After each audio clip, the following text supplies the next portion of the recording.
Sex is an appetite.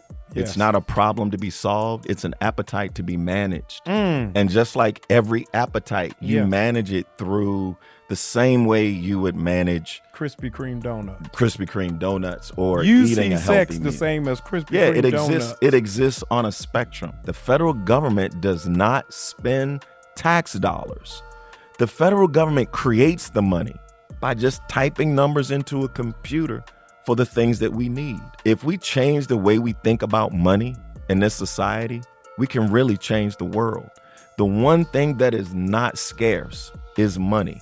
These are literally numbers that are typed into a computer. Even though you see the English word divorce, that what's being discussed in the scriptures is not the practice of legal divorce. It's discussing an unjust practice of discarding or throwing out wives. Wow.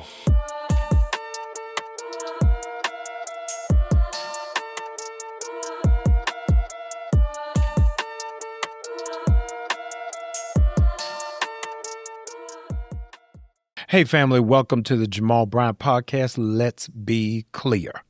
This is going to be one you're going to want to lean in on and not miss one syllable of what's getting ready to be spoken. My dear friend and brother, almost 30 years. I'm embarrassed to say it out loud. My Morehouse brother is here.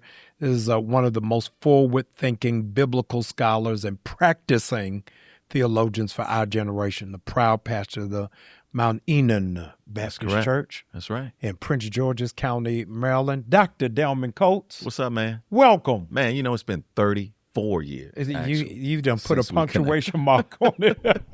That's crazy. It is. 1991 is when we first linked up. Yeah, I was at Morehouse a couple of weeks ago, and I passed by some students, and they said, "Hey, sir." I said, "Hey, man." I'm with y'all. Don't do that to me. Don't do that to me. And your son is there. He is. How's he enjoying it? He's a senior. He's doing well. He should graduate this summer. Yeah. And so proud of him. No, that's it's great. It's awesome to have a son walking through the same hall. Has he met my daughter yet?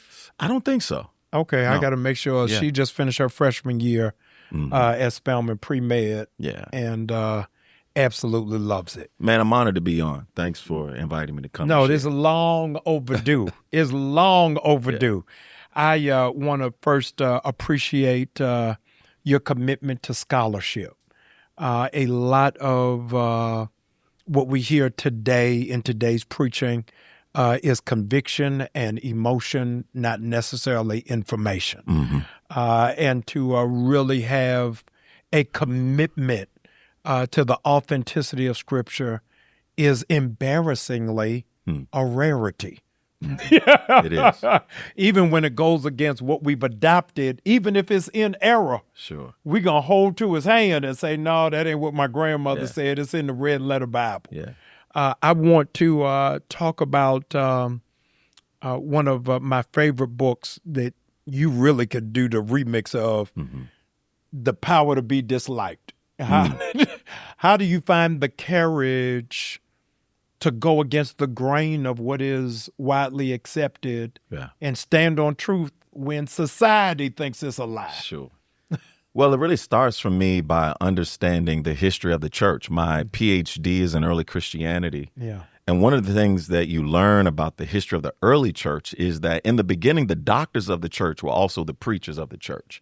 It's really a new phenomenon, I would say, over the last 400 or 500 years in which the doctors of the church, the theologians of the church are sort of outside of the church. But when you look at the early church fathers, people that I studied like Origen of Alexandria, that 3rd century Egyptian church father, who knew Greek, Hebrew, he translated the Bible in so many different languages.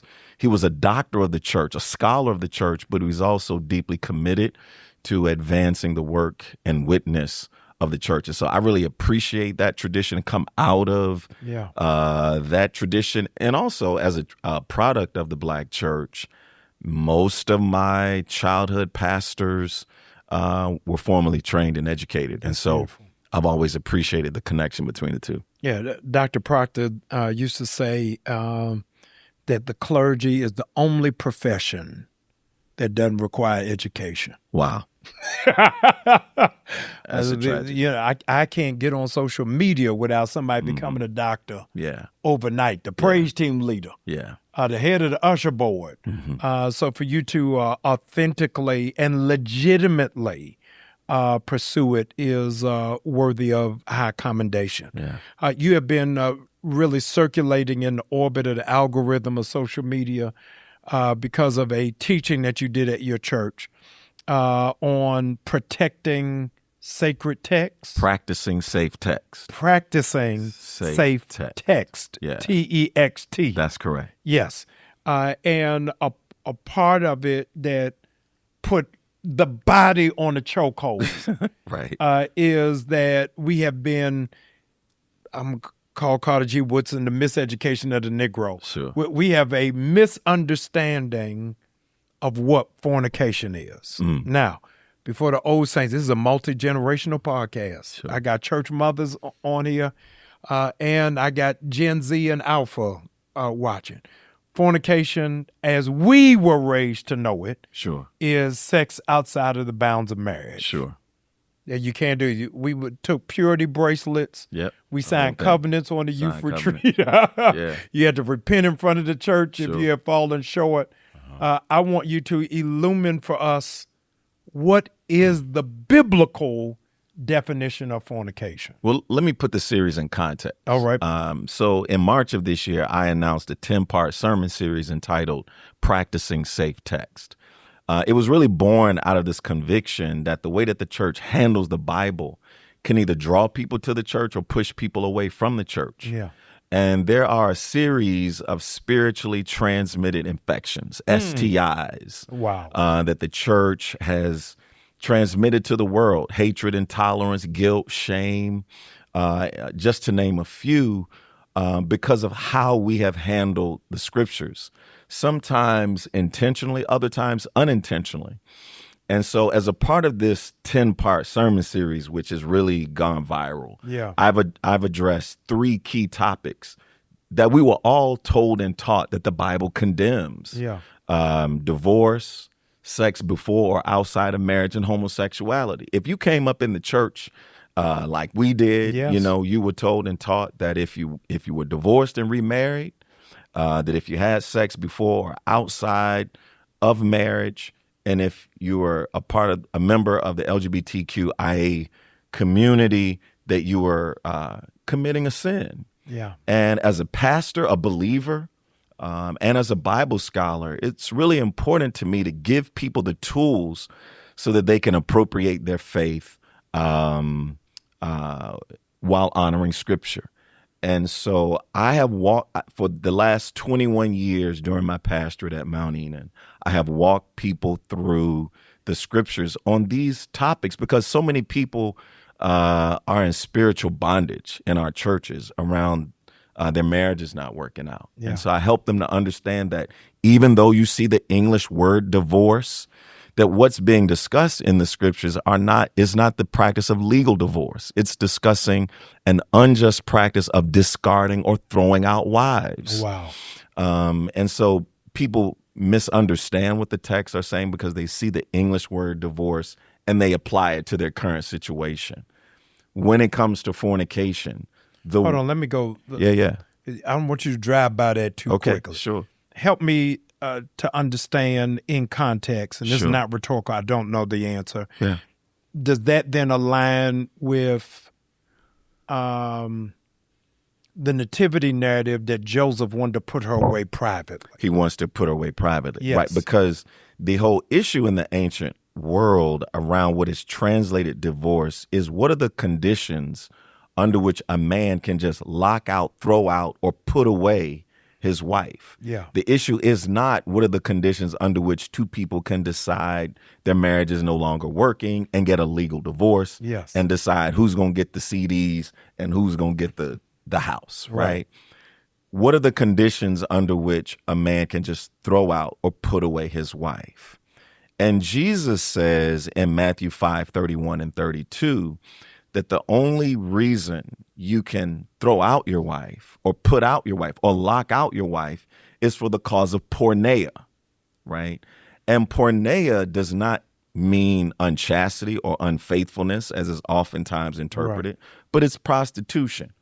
And what Jesus is really doing is he's trying to narrow the terms and conditions under which men did this kind of heinous act. Yes. And he's saying the only reason you can do that, to just lock out or discard your wife, is for the cause of prostitution. Otherwise, you should pursue a legal divorce according to Jewish law. And so we've misunderstood what that's about. And as a result, there's so many people in our pews who feel in bondage. Yeah. Literally in bondage spiritually because their marriages didn't work out. And not only that, it creates an environment in many churches where many pastors tell members of their church, go back. It doesn't matter if you've been abused, verbally abused. Some even say go back even if there's physical abuse because of Matthew chapter 5. Look, I really believe that the scriptures are not designed to put us in bondage. They're really designed to set us free.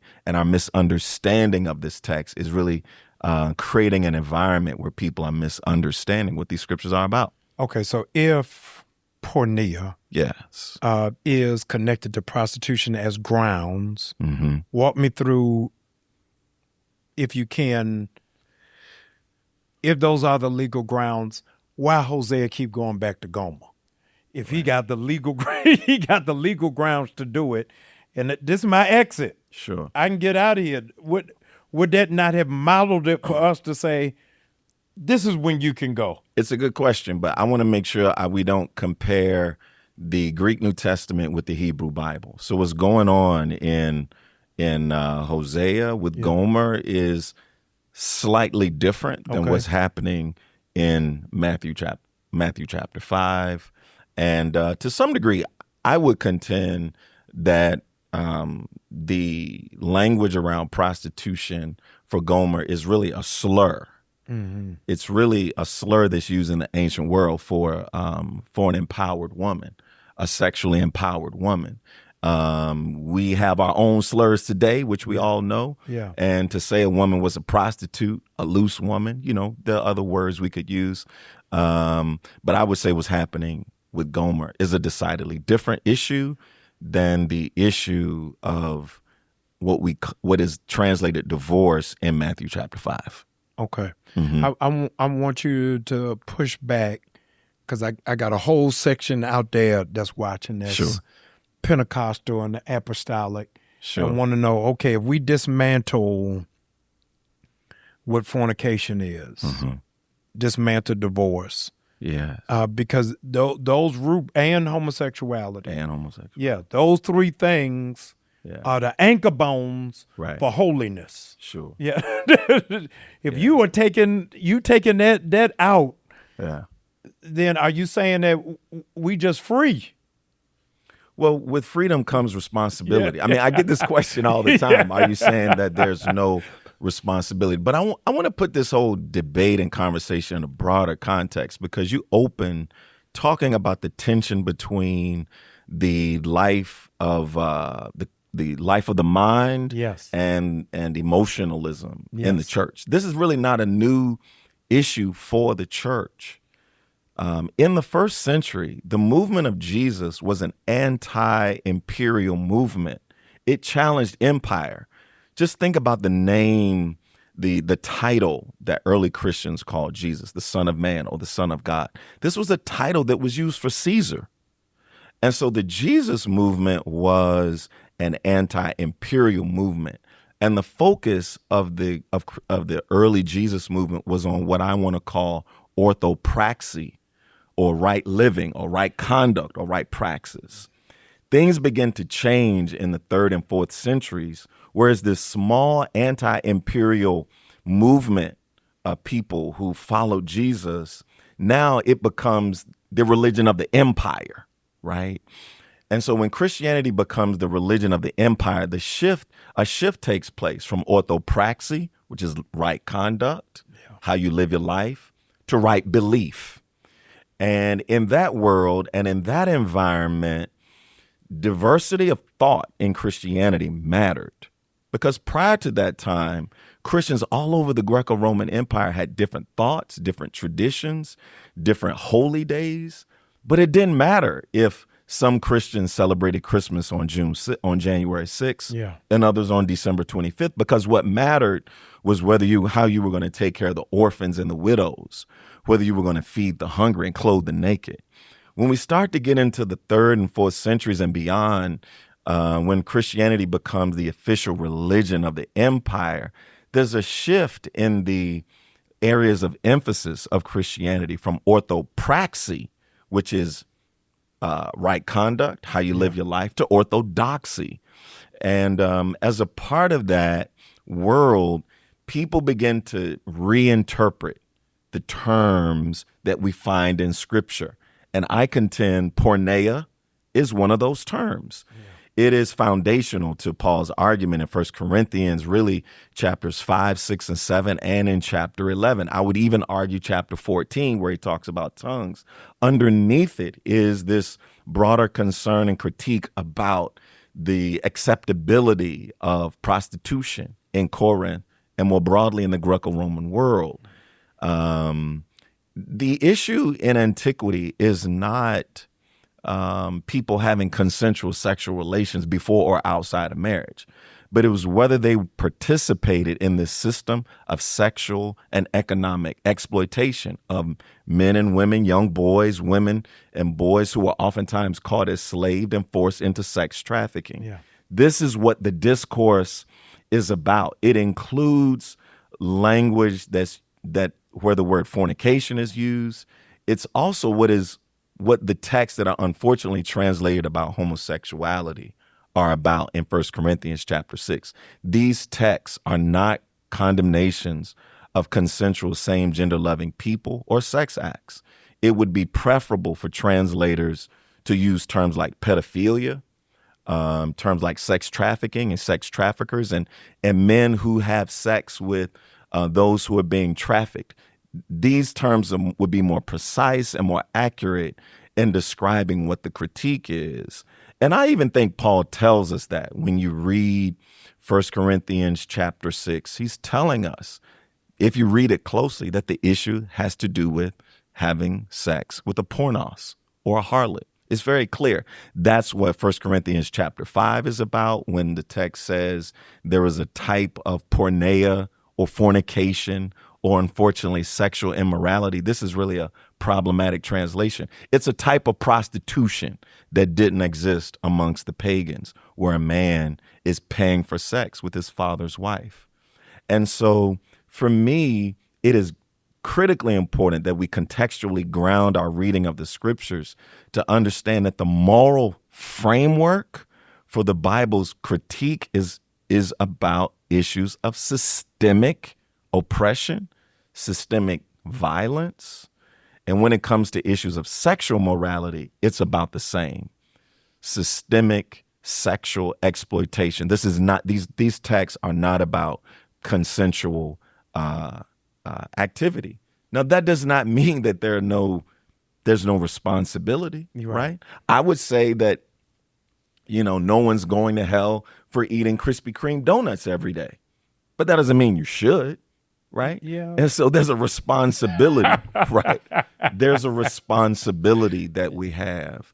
Just because all things are lawful, permissible, it doesn't mean that it's necessary. And there are a range of tools and tips that we can give people to help them to determine whether they will participate in this or any other activity. Yeah, but the pushback is you giving the rabbit the gun. Mm-hmm. And you saying if it's two consensual people who are of adult age and sober of mind and there's no fiscal transaction, then we're okay. Mm-hmm. I'm asking you. Well, I would go back your statement. I'm giving the rabbit the gun. I don't regard sex as something that's negative. See, to me, we need to reclaim sex as something that's valuable, necessary, healthy, whole, divine. But it's not reserved for marriage. I do not see this as something that is prohibited in the scripture, ever. There are no scriptures in the Bible that condemn legal divorce, Yeah. premarital sex, or consensual same-gender loving people. There's not one verse in the Bible that condemns these acts. What many people are responding to are the history of translations in the English translations about these acts, which many of us grew up by tradition, but the tradition can be wrong. Okay, so if the marriage bed is undefiled, Mm-hmm. what can happen in the marriage bed that I can't do in the single bed? That text that text about the marriage bed being undefiled Yes. is about prostitution. It's about not participating in that. That's what it's talking about. Certainly adultery, prostitution. That's simply and totally what these texts are about. And think about this, Jamal. In antiquity, life expectancy was 35. Right? Yes. People got married at 13. Girls got married at 13.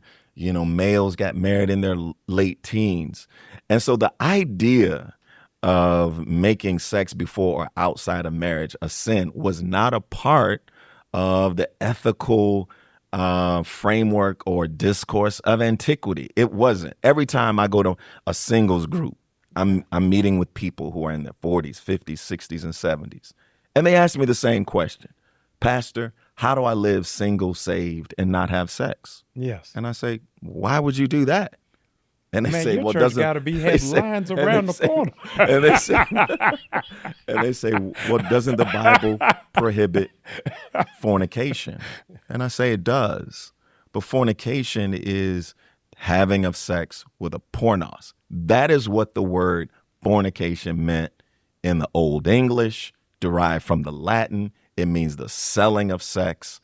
The fornex in Latin is where we get that word. It does not mean what it has come to mean in our current era. So you espouse, whether you're 17 or 70, if you're single and sober of mind, my responsibility is what? Sexually. Your responsibility You said there are responsibilities that come with it. Sure. And I'm asking you, what is it? Well, in the sermon series that everyone's been talking about, Don't Die Like Weezy, and it's online, people have been watching it. There are at least three things that I share with people. First, you want to make sure there's alignment. You'd be surprised how many people are involved in this act, and they're not spiritually aligned. One person is just trying to have a good time for the night, and the other person is looking for something more long-term. Yes. People should have dialogue and conversation. So what if it's two people that want it for the night? Okay. Then you're okay with it? They should continue to. Look, I don't see a biblical warrant for condemning sex. People should talk about it. People should make sure there's alignment. Make this sure is something else. Yeah. Okay, tell me what your mind is. There is. I'm really fascinated by it. Mm-hmm. There's a growing conversation that the church doesn't give any redress or conversation on the growing numbers, Pastor, of those who are ensnared by pornography. Okay. Tell me what your thought is on that. Sure. Nobody's getting hurt. No STDs are happening. No pregnancies. Yeah. Is there a problem with that? This comes up probably every Wednesday night since I preached this sermon. Has it really? For pornography, masturbation, and first, I think it's important for us to just talk about these issues the views expressed on this podcast. Look, sex is an appetite. Yes. It's not a problem to be solved. It's an appetite to be managed. And just like every appetite, you manage it through the same way you would manage Krispy Kreme donuts or you eating a healthy meal. You see sex the same as Krispy Kreme donuts. It exists on a spectrum. There's a healthy end of the spectrum and there's an unhealthy end of the spectrum. Yes. And so all of the different issues that you're describing, pornography, there could be a healthy, important role for watching adult videos. There can be an educational role. Think about people who grew up in households and in churches where the mothers of the church told them, good girls don't, bad girls do. And they've gone their whole life never having a... Delman, I'm with you clinically, but you're not telling me people just watching pornography for educational purposes. Come on, Delman. No, this is recreation and stimulation. There's nothing wrong with stimulation. Yes. There's nothing wrong with recreation. But that's not for education. But there are appetites that they're not on Pornhub for online studies. I don't have a PhD in pornography or on these sites, but adult videos exist on a spectrum. That's my whole point. I don't know if sites like the one you just mentioned are the only sites that are out there for adult sexual education. I'm saying they exist on a spectrum. There's a healthy end of the spectrum. There's an unhealthy end of the spectrum. And just like every appetite, you have to be constantly, consciously engaged in whether I'm operating on the healthy end of the spectrum or is something becoming unhealthy. I think the Spirit leads us in that. And I would also say what may be a problem for one person may not be a problem for another. Mm-hmm. What may become an addiction, an obsession for one person, that may not be the case for another person. And so we have to understand people are at different places in their relationship with God. And the reality is we all go through ebbs and flows. There might be a season where, I can have Krispy Kreme donuts and it's okay, but I might go through another season where I don't, and I restrict that. And so I think as pastors, we need to equip people with the tools. But what we don't need to do is to demonize appetites based upon false interpretations of the scriptures or because we're scared about, what some particular outcomes can be. Look, we have told people having sex is a sin, but people are still having sex. Yeah. Right. And so demonizing sex isn't preventing people from doing it. I think that we would be better off equipping people with the range of clinical, spiritual, emotional. There are emotional, consequences or impacts, physical impacts, diseases, all of these things. We ought to equip people with understanding and tools around that and empower them to make that their own decisions. I'm not afraid of that. Yeah. I don't think God is afraid of people having choice, and I don't think that we should either. I'm very afraid. I'm very afraid. And let me say to you, out of the prism of inherited church concept and understanding, you've talked about pornography, divorce. I want you to talk about same-sex relations as the Bible sees it. Sure. Well, I've been a leader in the state of Maryland and across the country for, 13, 14 years now on the issue of LGBTQIA rights. And it became important for me because I began to notice same-gender loving members of my church joining on different days, and they were hiding out in the congregation. Well, I would notice, one partner would join on one Sunday and another would join on another Sunday. So they don't have to walk down at the same time. Yeah. Or one would join at the 8 a.m. service, another would join at the 11 o'clock service. And I remember about 14 years ago, I invited a same gender loving couple to my office to have conversation. And I sat with them for 3 hours. I just wanted to get to know them as their pastor because I noticed they joined on two different Sundays. And what I learned in that meeting was something for me that was really, truly powerful. I learned that I had rights and benefits. I really got to appreciate it, that I had rights and benefits as a married person at that time that they didn't have because they were same gender loving couple. And I left that meeting saying to myself that regardless of anyone's biblical interpretation, that couple deserved equal treatment under the law. And that I could be an advocate for that. And so I came out in 2012 in support of marriage equality legislation in Maryland. That legislation passed, as you know. I think, Jamal, at that time, we were on opposite ends of that. At that time. But once we got through that legislation and that succeeded in Congress, in our state legislature, it became, I became more attuned to the ways in which those in the church who supported the Q plus community oftentimes did so despite the Bible. What I mean by that is they would say, well, we know the Bible says homosexuality is a sin, but we should love everyone, or we shouldn't create a hierarchy of sins. But as a Bible scholar, it was important to me to help people to understand that I don't support the Q plus community despite the Bible. Like I suspend the Bible. I do it because of the Bible.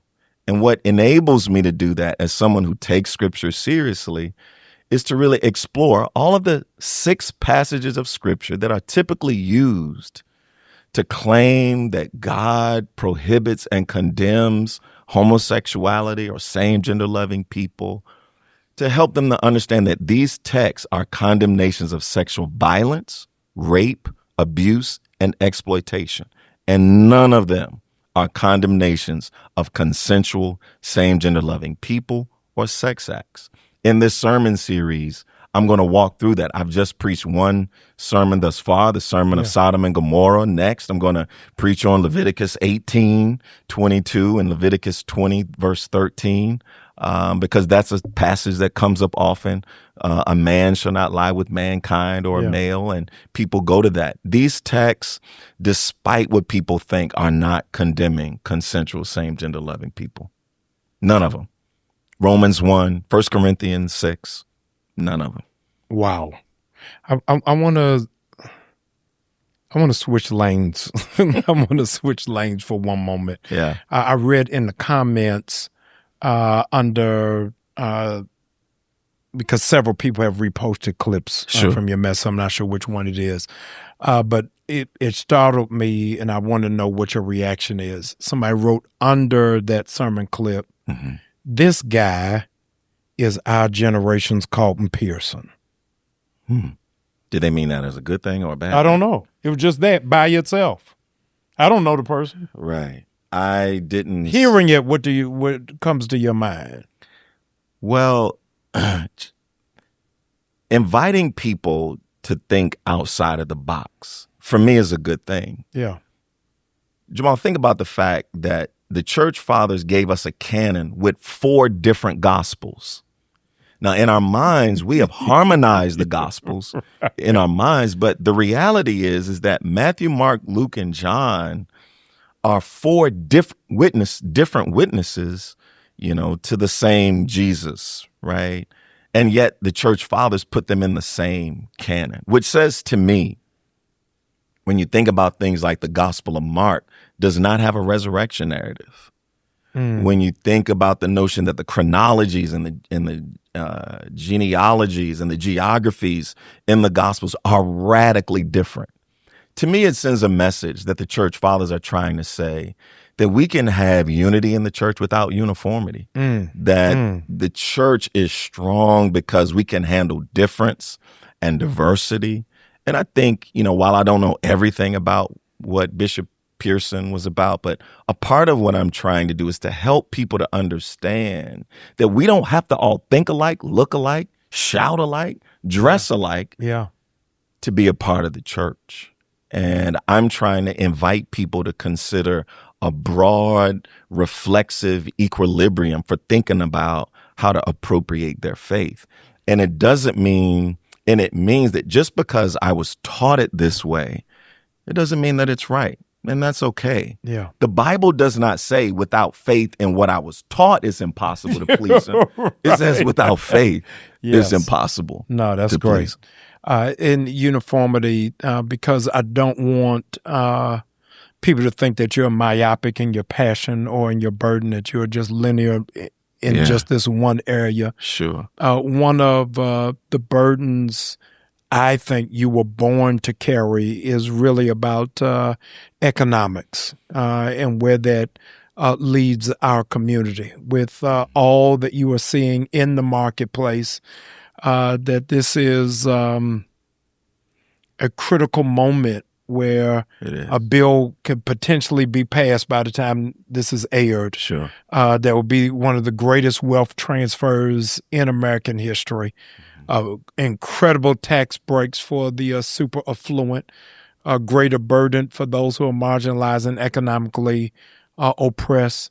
As a pastor and as a public intellectual, and I am going to say the social justice of economy, what should the church be teaching in this moment in terms of economics?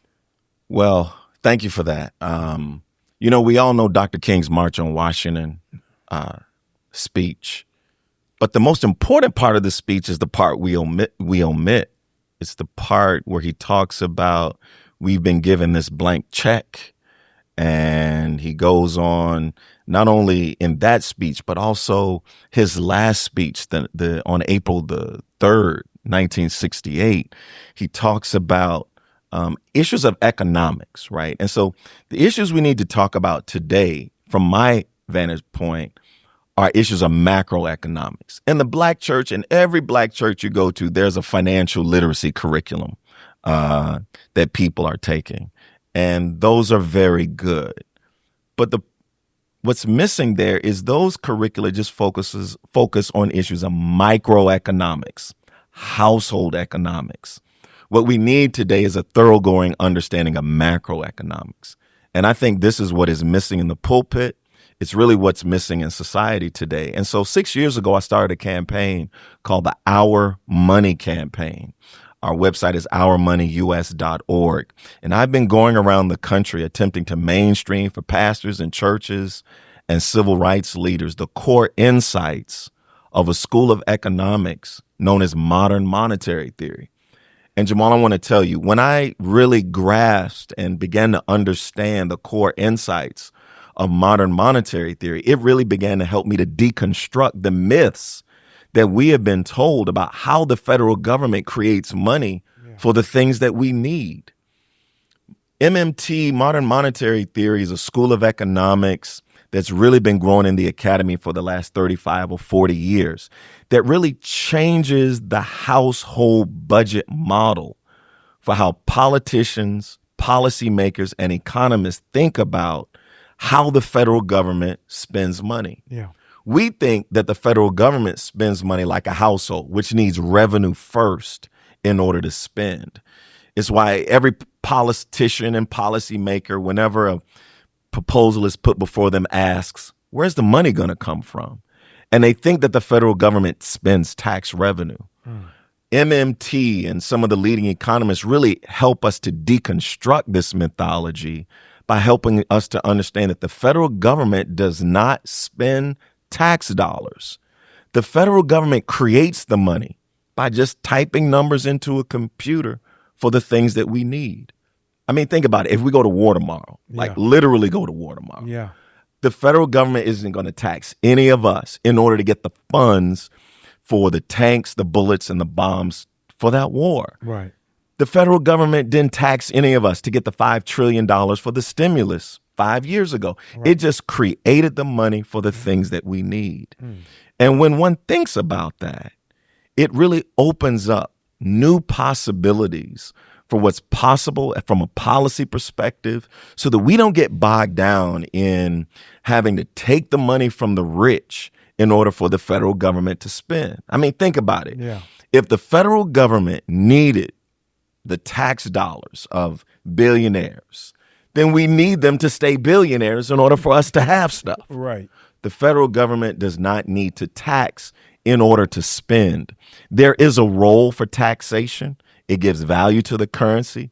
It helps to manage inflation, which is the constraint on responsible public spending. But the federal government is ability to create money for affordable health care, affordable housing, a federal job guarantee, which for me is the unfinished work of Dr. King. It does not need to tax in order to spend. We can, if we change the way we think about money in this society, we can really change the world. The one thing that is not scarce is money. These are literally numbers that are typed into a computer.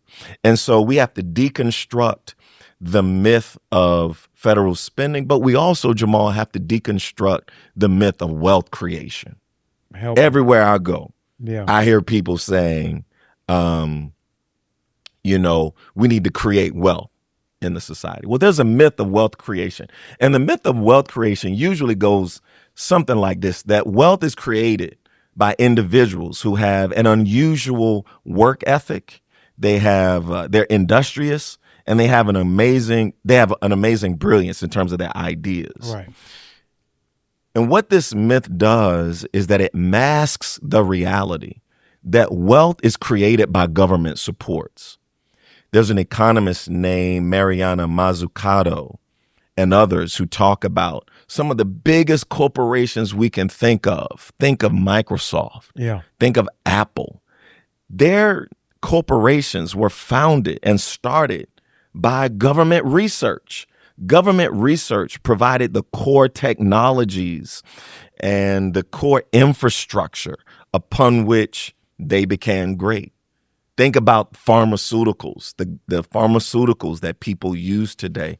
These were all founded upon public supports and government research. So here's what corporations do. They harness public supports for themselves. They legitimize public supports for themselves, government contracts, property rights, land, Federal Reserve dollars. They harness public supports from themselves, but then they demonize public supports when it comes to individuals. They make the public think that they're being lazy or don't want to work hard because they're fighting for things like Medicare for all, for free public college, for abolition of student loan debt, for a federal job guarantee, for a Green New Deal. And so they delegitimize public supports for us, but they harness public supports for themselves. And we've got to change that by deconstructing this myth of wealth creation, which leads us to elevate successful individuals, Gates, Bezos, whoever the black billionaires are. We elevate successful individuals without realizing that the public, the government of the people, provided the foundation upon which individuals can go from, $150 billion in wealth. I'm talking about Musk in early November to 400 billion now by harnessing public supports. And so what we need, in my mind, is a movement of leaders who are really committed to finishing the unfinished work of the civil rights movement. Yes. At the end of the March on Washington, Bayard Rustin came to the microphone and read the 10 demands of the March on Washington. Most people don't even know about that part of that day. Yeah. Well, a part of that day was that those 10 demands of the March on Washington entailed an economic bill of rights that we've got to fight for, because in the absence of that, there's a hole in the economic pockets of the American people. And as you know, it doesn't matter how much money you put in a pocket. If there's a hole in the pocket, it's going right through it. Yeah. And so we've got to sew up the hole in the pockets of the American people by providing the basic foundational needs. We should have a national free public healthcare system. People should not die or go in debt because they get sick. Yeah. And people can have private health care if they want, but we should have a good quality public health care system. We should have more federal funding for public education. I live in one of the wealthiest nations for black people in the country. Yes. But households spend so much of their money sending their kids to private schools. Wow. Because in their minds, their public schools aren't adequately resourced. There's so much we can do to raise the floor for the American people, and we've got to do that. Yeah. An old rabbi, when I was living in Baltimore and Pikesville, said to me, Jamal, stop asking people to tithe if you've not taught them how to budget. Right. And I think that the only economics we talk about in the church is give. If Dr. Coates, 82% of black people don't own any stock. Sure. And we tell them invest in the kingdom. Sure. And so in a Crash Course 101, with what it is that you are talking about, every pastor that's listening, every head of household, they should be doing what in this hour in terms of economics? Well, I think the first thing they need to do is to educate themselves about macroeconomics. They know the micro. We got to get the macro. I want to encourage people to read this book entitled The Deficit Myth by economist Stephanie Kelton. Okay. It is probably the most transformative and accessible book that really explains the core insights of modern monetary theory. And what we should be pushing for is more deficit spending and not less. Mm-hmm. There's an article entitled Dog Whistles and Deficits that 3 of the nation's leading Black economists wrote that talks about the ways in which the obsession with the deficit and the debt became an issue after the successes of the civil rights movement. It's a dog whistle in an era when opposing policies that would benefit the poor and Black and brown people in that era, post-60s, early 70s, when it was less popular to say, well, we don't want to put money in these schools because they're Black. Yeah. It became another way of talking about that. And so the deficit is a dog whistle, right? And for the federal government, a deficit is not a deficit the way it is for you and that it is for me, because the federal government created the money in the beginning. Yeah. So it's not a deficit. We should have more deficit spending. We should want the debt to not go down, what is labeled the debt. Yeah. See, there's a connection between deconstructing the myths around personal morality and deconstructing the myths around economics that I've really been pushing, because these are keeping us in bondage. What the average person, pastor, leader, civil rights leader needs to do, in my mind, is to understand how our economy works at a macroeconomic level so that we don't get on platforms and encourage policies and politicians that are really promoting ideas that really hurt our community. Yeah. They really do. Like what we're seeing in our country right now with our current president is really symptomatic. It's not the source. It is symptomatic of politicians on both sides of the aisle not harnessing government for the benefit of the people. And we've got to have a public that's educated, that knows how to demand what is ours. The government is ours. It is not this phantom evil entity that's out there. The government of the people is ours. We need to reclaim and re-legitimize the role of government for the benefit of the people. We do that when we have a crisis.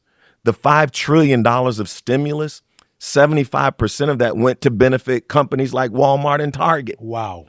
We need to harness that $5 trillion for the benefit of the people. And we do that by advocating for more responsible public spending, That's good. More responsible deficit spending, so that every public school in every community in America has a quality campus, quality technology, where teachers are adequately paid, where every American has decent quality health care, a federal job guarantee, which is the unfinished work of the civil rights movement.